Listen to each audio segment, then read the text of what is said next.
Samuel Burke, thank you. Shelley Palmer is here. Hi, Richard. Facebook, I want to, in the course of our conversation, I want to deal with Facebook, I want to deal with Amazon, and I want to deal with, obviously, Snap as well. But Facebook, earnings, you know, good. Market seems to be okay. It was up 0.2%. Now it seems to be down just a bit.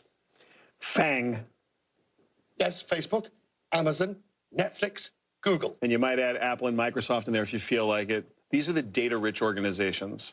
So looking at a snapshot of Facebook today and making some assumptions about why they got where they are with respect to revenue per user or cost of doing business, good exercise. Great if you're playing the market. Excellent if you're not worried about fundamentals. But if you think about the fundamentals of Facebook, this is one of the most data-rich companies in the world and will continue to be there. And they are going to monetize that data in ways that you literally cannot imagine. And there are things we understand about how to use data right now, and then there are things we do not understand about what you can get out of data and how you can create value.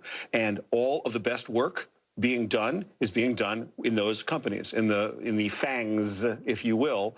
And so that's where this is going. They have no place to go but up. I don't own any stock in any of these companies. I'm not making a stock recommendation. I'm simply telling you. No, but you're talking about something more important in a way than the stock. You're talking about that these are the companies that we are using every day of our lives. Yes. And if you follow the Warren Buffett theory that, you know, never mind invested, but they are the company, the Coca-Colas. That's right. right. That's what you drink, or that's what you used to drink, or whatever. At that time, that is what you drank, and you know, times change. At the moment and for the foreseeable future, Facebook has your presentation of self and everyday life data, Amazon has your consumption data, Google has your intention data, Netflix has your passion data. They can turn that, they can translate that data directly into value and are doing so in a serious way. The way they turn it, I mean, it's more, it has to be more than ad related, sure, though, doesn't it? Of course it does, and it will be too. You know, there's a Metcalfe's law, the network effect, if you will, that says that a network increases proportional to the square of its users. And it's one of those sort of observed mathematical laws you throw in a spreadsheet when you're trying to figure out what's the value of this company really going to be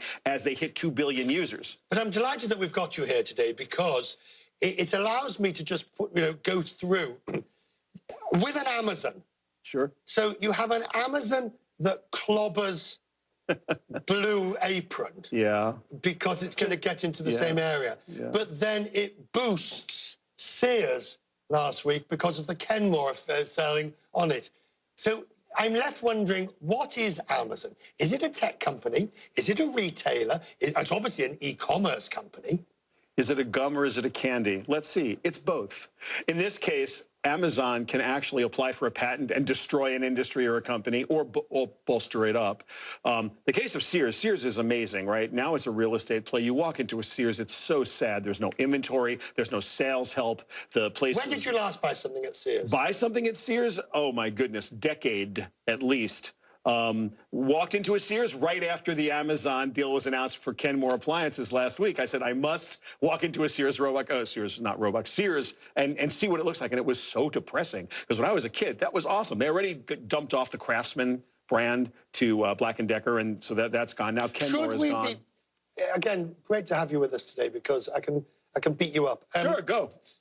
Should we be afraid of Amazon? You should be scared out of your wits. Not a little afraid, not kind of afraid, mind blown, oh my goodness, why aren't people paying attention afraid? But what, paying attention to what? Monopoly? Power of the company? I mean, is it time for regulators to get involved? Well, I'm not going to go that far because I think Jeff Bezos is a very responsible business person. But I will say the following.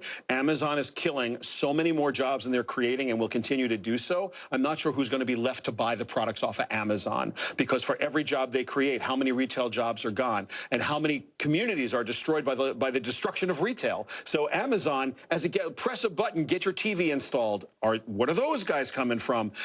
They get into everything. Some 27-year-old analyst goes, wow, there's 10% more margin there. Let's build a business. And Amazon has the infrastructure because they're both a tech company and an e-commerce company, and they're all of those things, and they get to do that all at once. Beware Amazon. They're coming to get you, Richard. And on that cheerful note, Shelley Palmer, thank you very much. It's always a pleasure. Good to see you. Thank you very much.